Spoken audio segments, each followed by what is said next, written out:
Good morning. It's Thursday, the 27th of May. I'm back in the Region Nook with a nice hot cup of tea and a cat, um, and another parcel to unbox. So here we go. This is it. You may recognise. See if we can hold that the right way. Sender, so that'll give you some idea of what's in here. Now I've already been into this parcel once before, and I pulled out what have I pulled out so far. Let's just grab, this is one of them. That's not it. Part of it. There we go.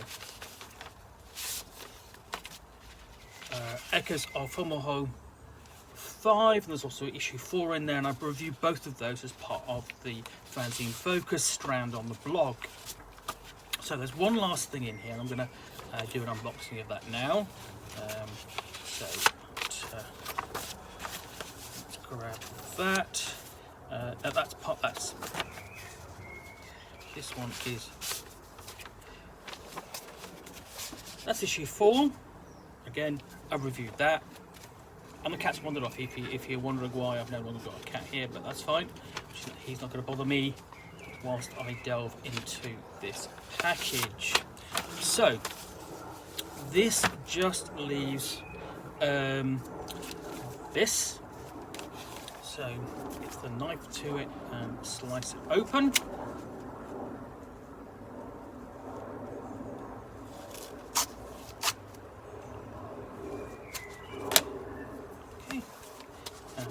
That free, what we have is the Lost Valley of Kishar adventure module for levels 6 to 8. It's by Gabor Cosmos. I don't know how to pronounce that, I do apologise. And it's from the First Hungarian D20 Society there. This is number first 180 of 240. The Game Master's map there. That's a bit dark to read, I think. You need a good light on that, and it's the details are a bit small. Essentially, the Lost Valley of Kishar, somewhere only a few days' travel from a busy trade route, there lies a valley surrounded by untamed wilderness. It is surrounded by cliffs forming the shape of a ring, unnaturally steep and tall, as if they've been wrought by human hand. No one remembers who had originally erected the ruins standing within the valley, and who had nurtured the wondrous tree that had once drawn pilgrims from distant lands. Kishar's priestesses have been long forgotten, but the tree's blessed radiance persists. As if under compulsion, all manner of beasts have been drawn to the valley, and in time there emerged others.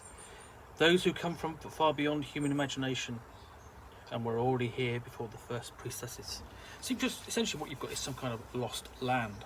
It's a location-based adventure for 4 to 6 characters. It has no predefined story arc. For various reasons, the party enters an isolated and dangerous valley on the borders of civilization, where they will encounter basically and probably get into conflict with various factions and monsters native to the area.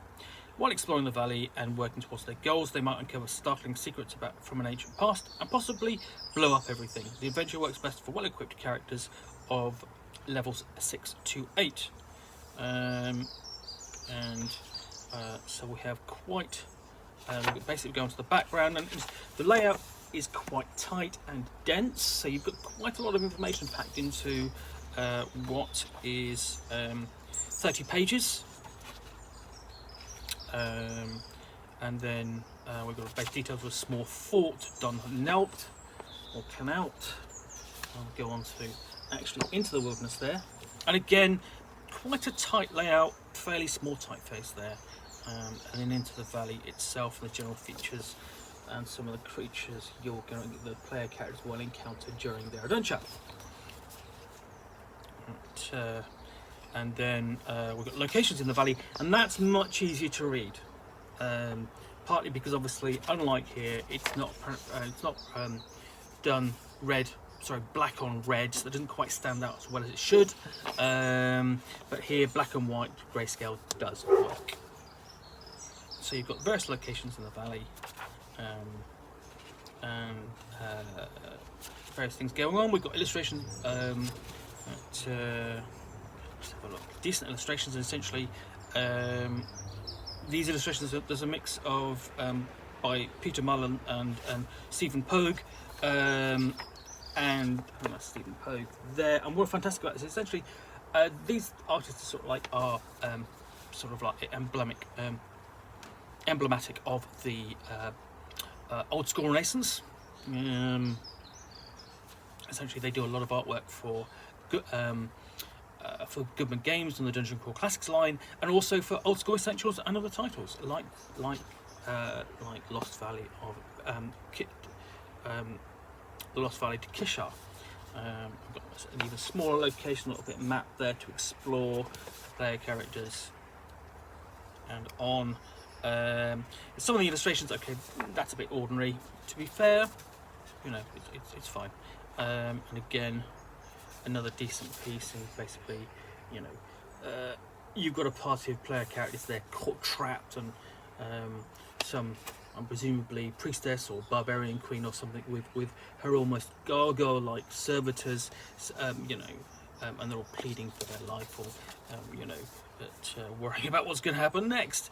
Sort of classic kind of Lost World kind of situation. So you could easily take this and drop it into, you know, a lost location on Tecumseh, or because there are plenty of those. And there are plenty of other places you could do that too. And here we get into a little bit of the secrets behind here. You have a meteorite spaceship, so we've got a science fiction element to this, and this has happened in other scenarios from this publisher in issues of Echoes of Fomalhaut. There are elements of sort of like science fantasy in there as well. And again, you know, basically nice clear map. Again, obviously much better for being of white on black rather than the black on white rather than the black on the red. And at the very end, new monsters. And of course an advert for essentially publishers' other big adventure, Castles in Tillion. I don't have a copy of that. I do want to get a copy of and review it at some point, but we'll see about that. And here are the maps again at the end. It's printed on the black on red, so it's not quite as legible as it could be. So and also note at the end you've got basically a note on module conventions in there. So the first thing about this is you don't often get adventures for sort of mid to high level, sort of like 6, sort of like upper mid level 6 to 8 from the OSR. Tends to be a lot of popular tends to be sort of like the low level, sort of like levels 1 and 2, 3 and 4, that sort of stage. So it's nice to have something like this.